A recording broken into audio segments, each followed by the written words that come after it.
Hey guys, it's Bella and welcome back to my channel. So today is day number 4 of my 12 days of Christmas where I'm uploading a mystery video every day for 12 days until Christmas. I hope that you guys are loving them. If you are, please make sure to give this video a thumbs up for me and don't forget to subscribe to my channel and hit the notification bell so you don't miss one. And let's go ahead and get into today's video. So today I'm actually going to be talking about, I think, the single most requested case on my channel. I see this in almost every single comment section on my YouTube videos, and that is the 43 missing students from Mexico, or the Iguala mass kidnapping. So on the 26th of September in 2014, 43 male students were kidnapped from Iguala, Mexico. Now, this case is huge. There is so much information that if I included everything, this video would honestly go for like 4 hours.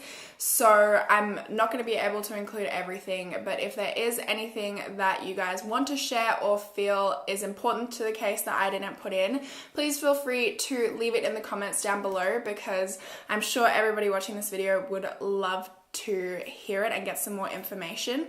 Now, this case is kind of mind-boggling, to be honest, because 43 people, like 43 human beings, were taken and have never been seen again. Like, this case affects so many people, all of the families of these 43 people, the people at their school, like so many people are affected by this, bystanders. And there's a few theories as to what happened, but nobody knows truly what happened to these men, and no one knows where they are or, you know, what they went through after they were taken. And nobody knows exactly why they were taken either. So on the 26th of September in 2014, over 100 students from the male-only teacher training college called Ayotzinapa Rural Teachers College, which is actually known for its radical political stance, and some of the students had actually been involved in demonstrations in the town before. The school was established to provide free education to young people in the most impoverished regions of Mexico, who would then go on to teach in like rural farming type areas. So the students were actually heading to a nearby town called Iguala, where they were going to protest a function which was being held by the mayor of Iguala,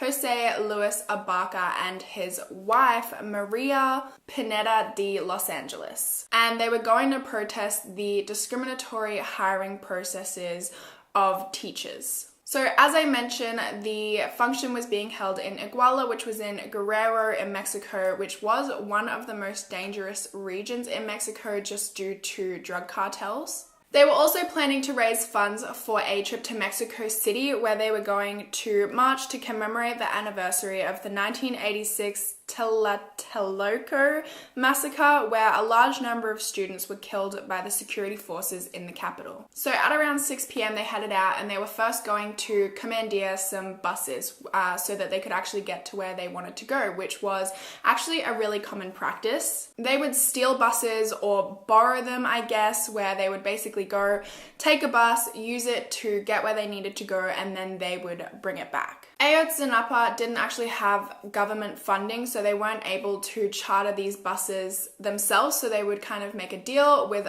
bus drivers, and this was necessary to get to their protests, necessary to their education, and in their fundraising efforts. The bus companies and authorities also seemed to tolerate this practice, and bus drivers were instructed to stay with the buses so that they could ensure their safe return. So they loaded up 2 buses that they had already previously commandeered, and one of them went to go sit like on a highway or near a highway across from a restaurant called La Palma, and then the other one went to go and sit near a toll booth closer to Iguala. So they spoke to a driver who agreed to take them as long as he could make a quick stop at Iguala Central bus station so that he could drop off the passengers that he already had. But when he got to the central bus station, he left, was speaking to security guards, and when the students had tried to get out, it turns out that he had actually locked them in the bus. At 9:15 p.m, the students from the other two buses showed up to help them out. They broke windows to get the students out of the bus. They then managed to commandeer another 3 buses, bringing them up to 5 buses. And then at 9:30 p.m, they left to go to their protest. 3 of the buses went towards the Iguala Northern Beltway, 2 went towards the south. And at the time, what they didn't know is that police were actually tracking their movements this night. State police, federal police, and also the Mexican army were all tracking their movements from the very start at 6 p.m. when they left. So several police cars actually started following the 3 buses that were heading north, and 1 police truck actually cut the bus off, forcing it to stop. So a few of the students got out and tried to physically move this police truck. This is when police started firing warning shots into the sky, and students started retaliating by throwing rocks and even smashing the windows of the police truck. They then got back into the bus and drove around the police truck that had been blocking them. I think they moved it out of the way a little bit, and police were following them and actually firing shots at the bus. As many as 10 police vehicles were actually chasing them at this point, and then another police truck cut the bus off, forcing it to stop again. So again, the students got out and tried to physically move the bus, which is when police started actually shooting at the students trying to move the bus. And one student, Aldo Gutierrez, was shot in the head and left brain dead. So the other students ran and hid behind the bus while Aldo was left in the street bleeding out. They ran behind the bus to take shelter because police were still shooting at them, and there were 30 bullet holes found in the side of this bus. The students were yelling from behind the bus saying, "Why are you shooting? We are unarmed," but police didn't seem to care. They kept shooting and injured 2 more students. Y empiezan a accionar sus armas. Interceptan al tercer autobús en el cual yo iba. Inmediatamente empiezan a disparar. Nosotros, con lo que encontramos. Y aparte les gritábamos que por qué nos disparaban si nosotros no teníamos armas. ¡No tenemos armas, señor! ¡Está mal el fútbol! ¿Por qué está apuntando, pues? ¿Por qué apunta? Como la punta de estudiantes. Ojalá ya si fuera con los narcos. ¡Ya mataron a un compañero! ¡Ya mataron a uno! Le dieron en la cabeza, cayó. Actualmente está con muerte cerebral. ¡Una ambulancia! ¡Traigan aquí la ambulancia! At 9:48 p.m, a call was made to an emergency dispatch number, and eventually an ambulance came and managed to take the 3 students that had been shot and another student who had suffered from an asthma attack and rushed them to a nearby hospital. At 10:50 p.m, officers forced students who were hiding inside one of the buses to get out at gunpoint, and they also forced the bus driver. They got them out onto the street, made them lie on the ground with their hands on their heads. They then loaded them into the trays of 6 or 7 police trucks. They put hoods over their heads, and then they drove away, and those students were never seen again, and they were part of the 43 students who have never been seen again. One of the buses heading south was also stopped at 9:40 p.m. when a police truck cut them off. They started throwing tear gas in and shooting bullets into the bus. They then took the students from that bus and loaded them into patrol trucks again, and those students, along with the ones from the northern bus that were taken, have never been seen again, and they make up the 43 missing students. Officers also intercepted the other bus that was heading south, but they had already heard what was happening to the other 4 buses, so they were prepared. There was 14 students on the bus. They were stopped by police who asked them to get off the bus while holding a gun at them and a flashlight. And as they began to get off the bus, they started running into the woods that were nearby and managed to find shelter with a nearby resident. At 11:15 p.m, police also stopped a bus that was carrying a high school soccer team about 11 kilometers out of Iguala, probably thinking that it was another one of the Ayotzinapa buses. Armed men intercepted the bus, causing the driver to lose control, and then they ended up pinned up against falling earth. So the passengers on the bus got to the ground because the police were shooting at them. They were yelling out that they were just a high school soccer team, that they were unarmed, but police didn't seem to care, so they kept shooting and they killed the bus driver. They killed one of the high school soccer players who was only 15 years old. They injured 8 other players. They also shot and killed a 40-year-old woman named Blanca Montiel Sanchez, who was just riding in a taxi nearby, so she wasn't even included in this whole fiasco. Over 60 shell casings were found at the scene, and some of them actually were high-powered assault rifle rounds. At around the same time that the high school soccer players' bus was being attacked, the surviving students from the Ayotzinapa buses that were heading north started to gather in the streets around the scene of the crime. Journalists started showing up. They started to cordon off the area to preserve any evidence, and it kind of turned into a little press conference. And at around this time, they saw a white utility vehicle and a black car drive past. They were both wearing hoods and bulletproof vests and taking photos of the entire thing. And there are also some sources saying that there was a police vehicle that drove past. 15 minutes later, those two cars returned, the white utility vehicle and the black car, and they opened fire on everybody at this impromptu press conference, and they killed 2 people and injured numerous others. 24 students then ran to a nearby medical clinic to try and get help, but the women inside refused to help, so they then started begging for an ambulance. But instead of an ambulance, the women from the clinic, I guess, were really frightened, and the police from the 27th Battalion showed up instead. They forced the students from the ground. They ordered them to take off their shirts, and then they checked all of their pockets before they left. So in total, from these attacks, I believe 6 people were shot and killed. More than 25 people were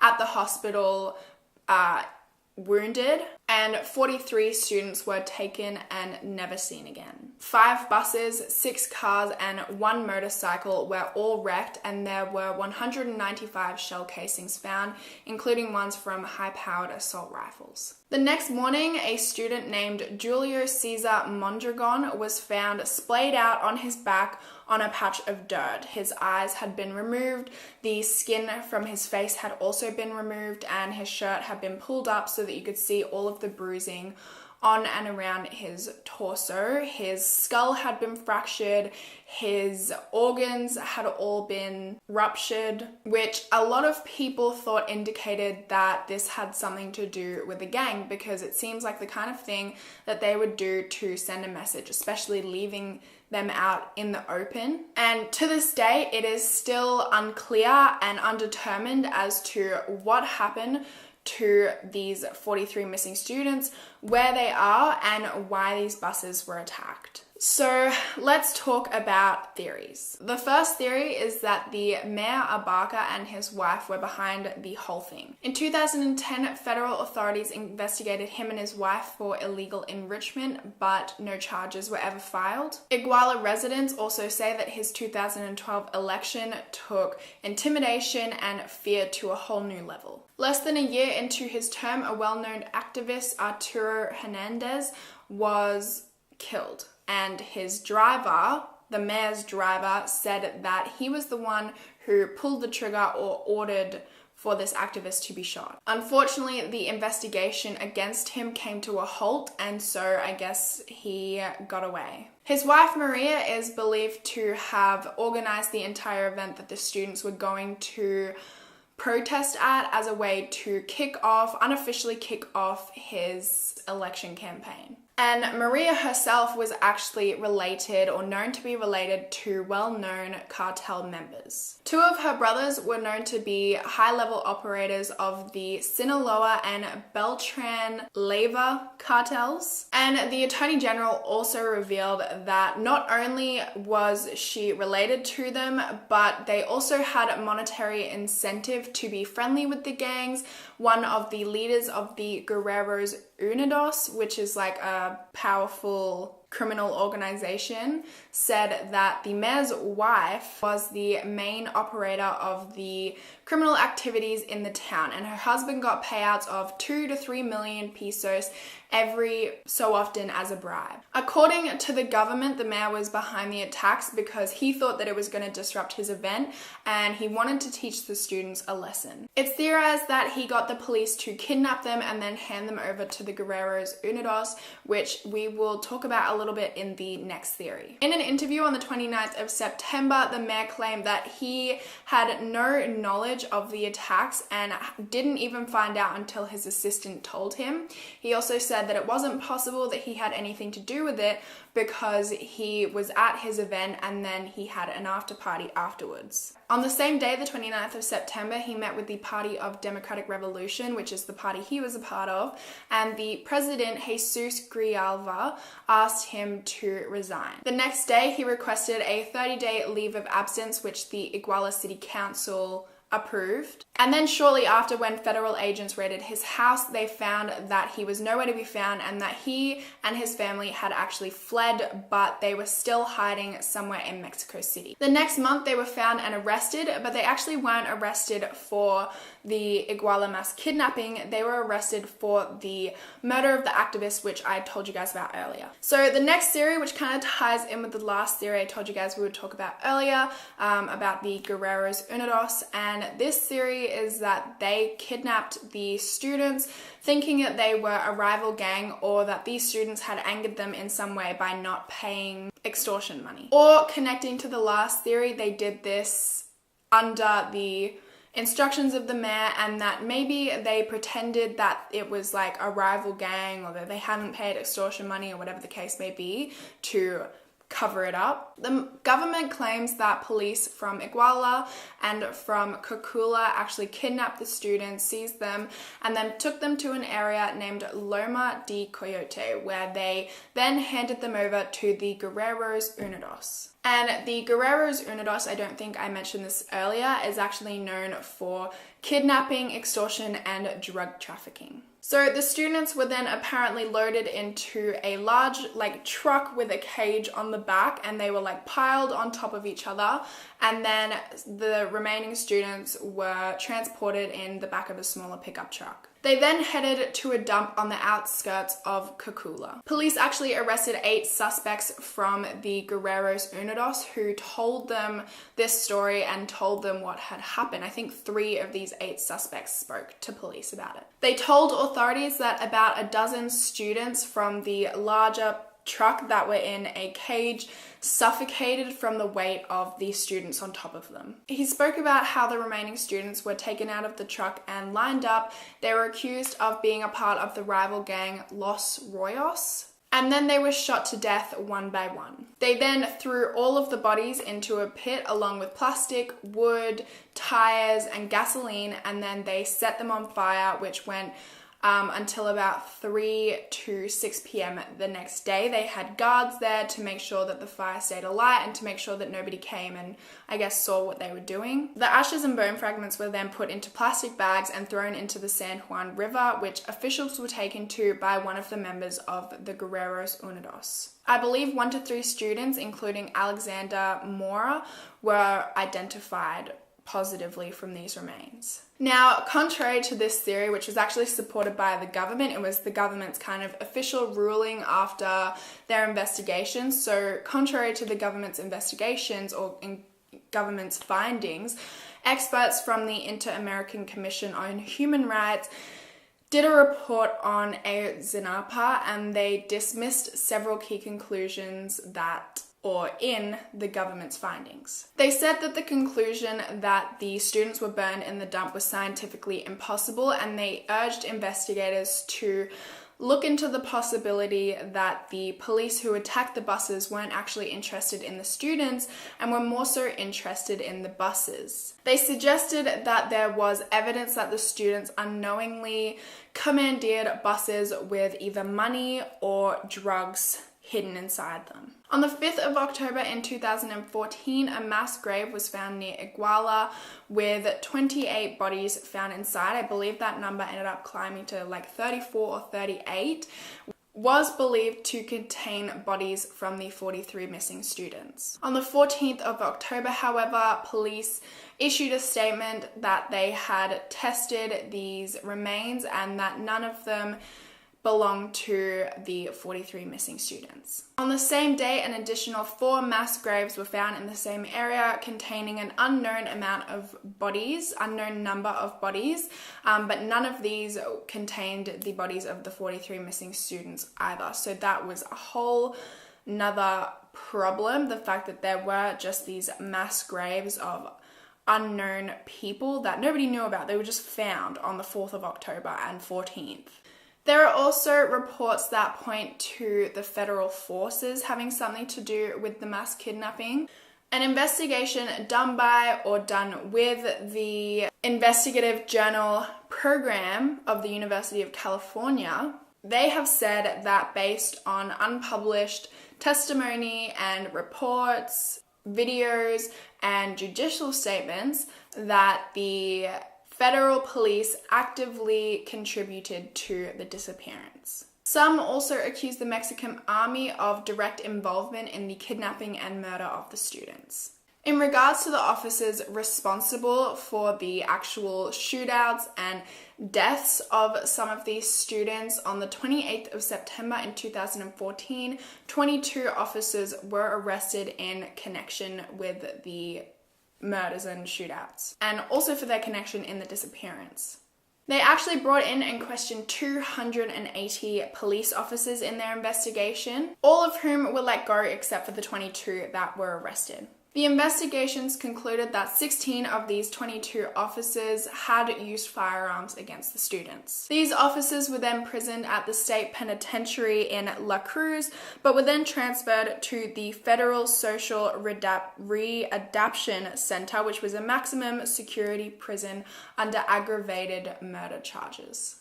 So that is everything that I have for you guys today. Of course, there is so much information that I couldn't include in this video because it would just go for so long. I tried to include the main findings of the investigation, but not the actual investigation itself, because there was a lot of information in the investigations. I also just tried to include the main theories and all of the information about what actually happened. So if there is anything that you find important that I've missed out, then please comment it down below. I would love to see it. I'm sure all of the people watching this video would love to see it as well. And please let me know your thoughts, what you think happened, any theories you have, maybe some theories that I missed out or didn't have enough information on. And hopefully I will see you guys tomorrow. Bye.